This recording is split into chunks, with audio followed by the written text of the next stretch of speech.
keep you here forever. Just kidding. No. Actually,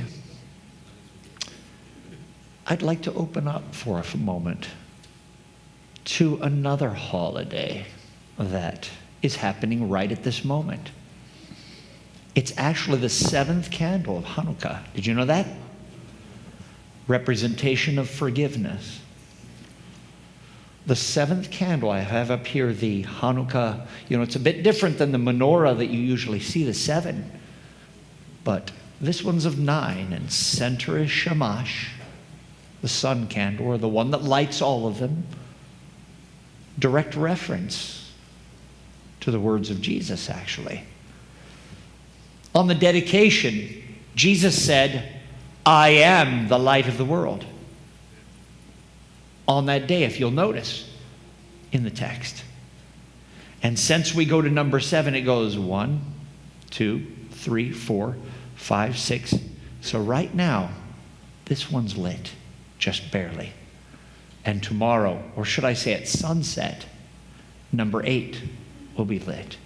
For the day begins in the Bible when the sun drops in the sky. Like last night, the Sabbath, Shabbat, began for us as the sun was dropping in the sky, as people were scurrying about through their lives. I'd like you to turn in your Bibles to John, the Gospel of John. It would be verse 1 and on. You've heard this so many times. In the beginning was the what? The Word. The Word was with God, and the Word was God. The same was in the beginning, and through him all things were made. Without him nothing was made that was made. The original text, it's interesting. Nothing that was made came to be without him. In him was life. Over in Capernaum, whenever we visit there, I always love this one wall. You know Capernaum, right near the Mount of Beatitudes, right near Tujunga. Which in Capernaum there is a cross that's written in Greek. This way, it's written Zoe. Does anyone know what Zoe means? Life. Many here, maybe there's someone that's with us today named Zoe. Zoe means life. And then you write the same word in Greek up to down. Phos. Zoe phos. Light. The light of life. With in the middle that meets both of them is the Omicron. Not Omicron, the Omega. The Omega. We see the capital that looks like a horseshoe upside down. The Alpha and Omega. Beginning and end. In him was life, and that life was the light of what? You've been in my church for a little while. Is it just men? Anthropos, does it just mean men? No. Anthropology is men and women. When you study anthropology, it probably includes women in it, right? Therefore, it's men and women. It's not the specific aner, which is the word for man, masculine, but man, generic, mankind. In him was life, and that life was the light of people. And that light, what does it do? What does it say here? That light shines where? In the darkness. And the darkness could not, now in King James it says the darkness could not comprehend it. Comprehending, it's an okay translation. Actually, the word here does not just mean comprehension, understand, but literally to pull down, to take the light and rip it down. Because can darkness destroy light? What does it take for darkness to win? Light has to go out. We sometimes think that darkness is powerful in our lives. We see it as aggressive, but actually the most aggressive thing in the universe is light. It is not aggressive in the way that evil is aggressive. It merely shines. It's energy. And as, Albert Einstein talked about energy, didn't he? In dealing with many of his theories that actually became laws. Albert Einstein talked about how energy does not stop. You know this light right here, that light that's on my forehead, it passes. I know there's a shadow here, but it actually passes through me. Did you know that? It's just light that you don't see. Ultraviolet light that you do not see. Energy does not stop. It continues. It just changes its form. The light or energy of all people was coming and emanating from him. So, in John, the book of John, he's saying that there is Jesus, which is the Word, right? That Word is God. Is someone also that became human flesh. Jesus is the energy of all life. In him was light, and that light was the light of all men or people. And that light shines in the darkness. And that darkness cannot overcome it, take it down. It cannot take it away.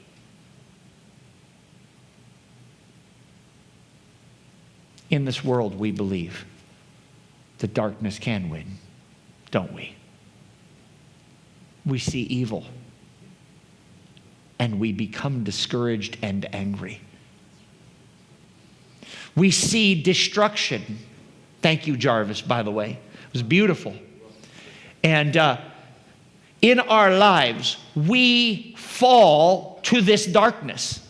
You know you do. We all do, no matter how good we are. It comes out of us when we're in traffic, right? It comes out of us when we are hungry and we're not getting what we want. It comes out of all of us when we're tired, when holidays are coming and there are requirements upon us that we should be doing and yet should be doing, but yet we are not able to. And that darkness comes out. And then you see the Hanukkah candle of Jesus. He is not aggressive, but he is strong. He is not pushy, and yet he permeates your life.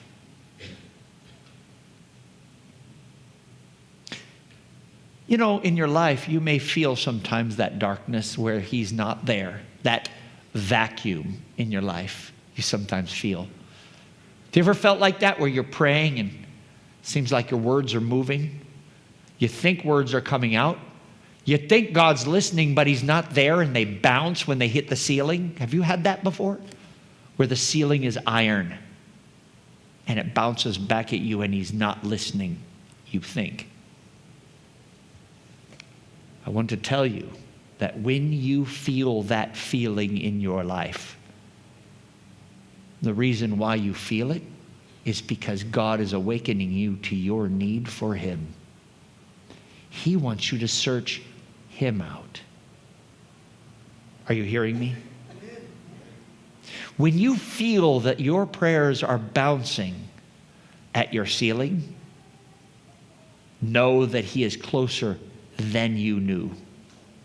Because that feeling you have is him calling to you for that light. Who is he? Who calls you? Every one of you. I don't care what your background is. I don't care what your skin color is, your language group. what side of the world you are from, whether you're an enemy or a friend of the person sitting next to you. He has called you both, all of you, to be a part of his kingdom of light. In John chapter 12 is another amazing moment. Chapter 12 in John, just a little forward in John, starting with verse 34, the crowd spoke up. We had heard from the law that the Messiah will remain forever. So how can you say that the Son of Man must be lifted up? Who's the Son of Man? Lifted up. Well, they are quoting something he said just earlier. I want you to move your eyes backward. Verse 30. Jesus said, "This voice was for your benefit and not for mine.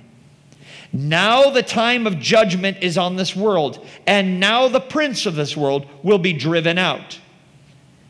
And I, when I am lifted up from the earth, I will draw," how many?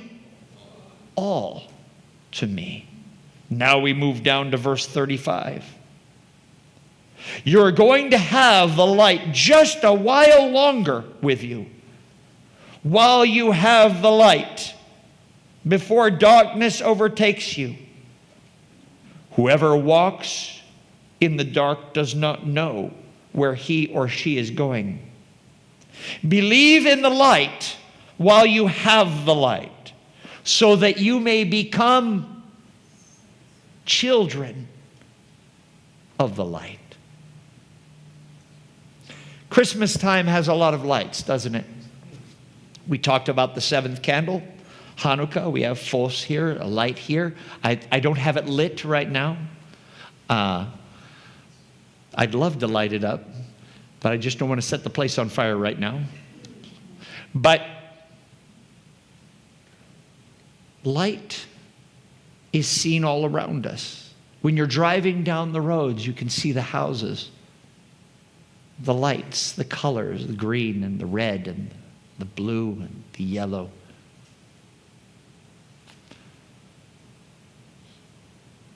Do you know that the energy that supplies those lights is connected with the energy that is Jesus Christ?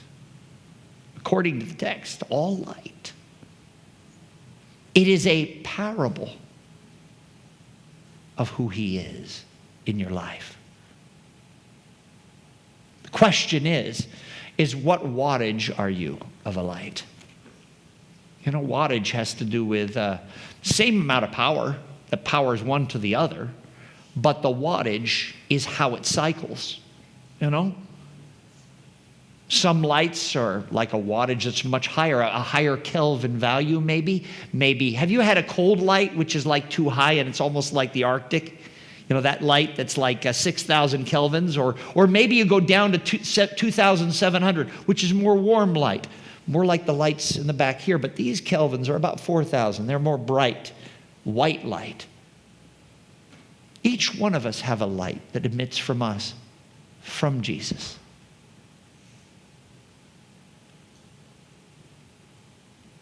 You are the light of the world, he says. But here's the question, whether or not you're willing to hide yourself from the world. You must continue to emit his light, not the darkness of this world. At this Christmas time, my question to you is to ask you, whether you're Christian or not, whether you're Adventist or not, no matter what culture you are, where you're from, are you willing to ask Jesus to light you at the wattage he would like to light you at? At the Kelvin value that works for your life, so that others around may see the Father who loves you so much, and others will be able to glorify him who is your life. My friends, he calls all of you. And The beautiful thing about the Hanukkah lights is it reminds me of another thing. We become so tribal in this world. Oh, those are Jewish. That's them, not us. We're Christian. Oh, I'm white. I don't deal with you people over there. You're brown. Or maybe I'm Filipino, and I don't know if I want the Chinese. And the Chinese says, no, well, I don't like the Middle Eastern. I don't like the Lebanese. And the Lebanese says, oh, I'm not so sure about the Syrian, or maybe the Armenian. All of these different cultures. You know what? Jesus loves us all. And I know there are others that do evil things. But this is a time to remember that the only way life gets better is if we ourselves start to light our candle with the fire that is Jesus. Can we learn to love others even if they can't stand us? Can we learn to care for those around us even though they hate us?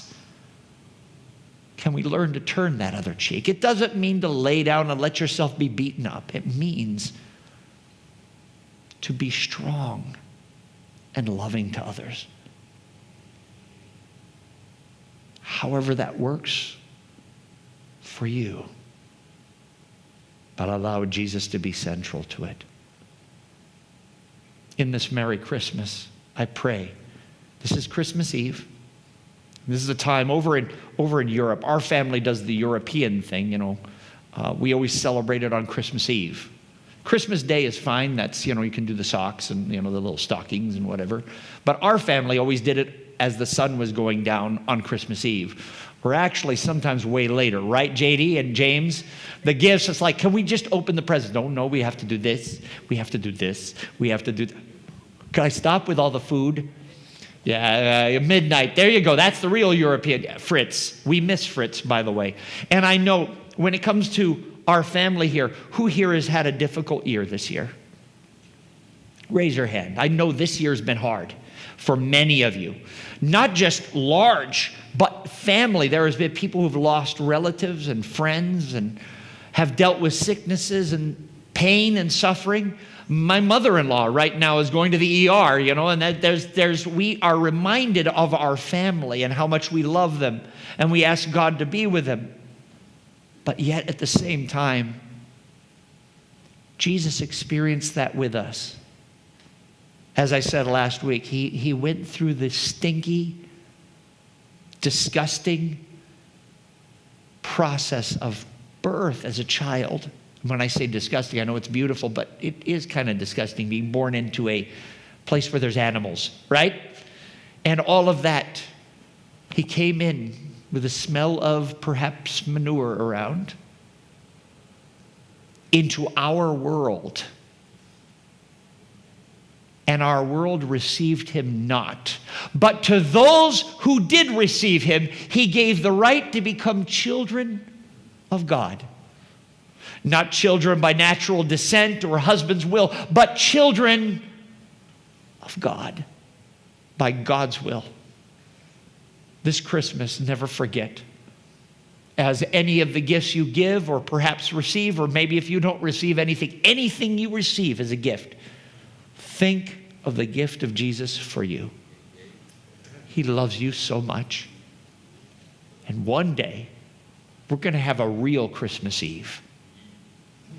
A real one. It doesn't have to be Christmas. It can be Jesus Eve, whatever it is. We're going to do it. It's kind of like at Passover. You know how the Jewish people, when they have Passover, the final drink is next year in Jerusalem. Well, next year in New Jerusalem. God bless you all.